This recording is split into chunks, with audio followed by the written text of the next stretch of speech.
Komende woensdag 15 mei organiseert BPM, Bedrijvenplatform Milieu, samen met Aqualectra en met de hulp van onze sponsoren Enia en Nu Capital een seminar over elektrisch rijden. U zult er alles leren over de economie van het elektrisch rijden, de techniek van het elektrisch rijden en ook de praktische aspecten van elektrisch rijden. Het zal een interessante dag worden.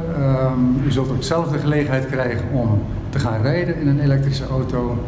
Er zullen 12 auto's klaarstaan voor u om erin te gaan rijden.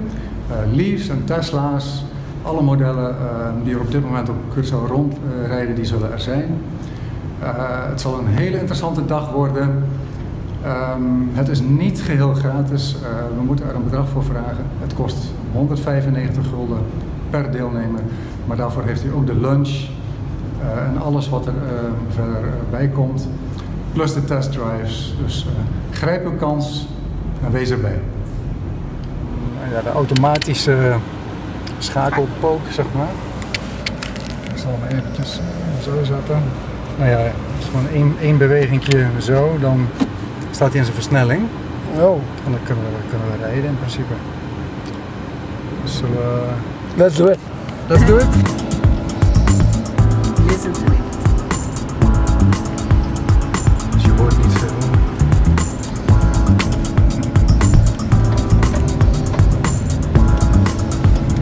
Ja, trek goed op. Ik zie me wel in zo'n wagen hoor. Sorry? Ik zie me wel Ja. zo'n eco-wagen, ja.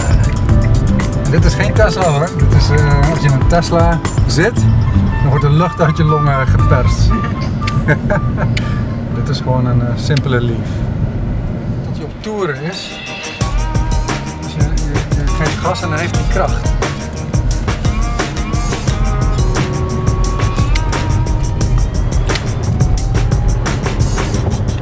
Het rijdt heel prettig.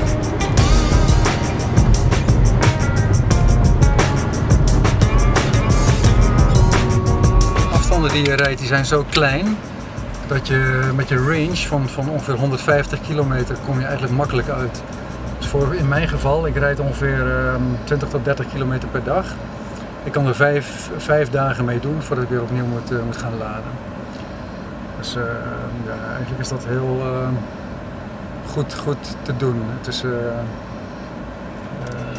is geen vervelend iets geworden. Ik vind het eigenlijk gewoon veel gemakkelijker dan wanneer je naar een pompstation moet rijden.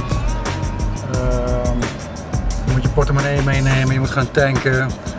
Het is toch een lastig dingetje elke keer. En nu kom je thuis van je werk, je stopt de stekker erin en klaar is Kees. 1 keer in de 5 dagen.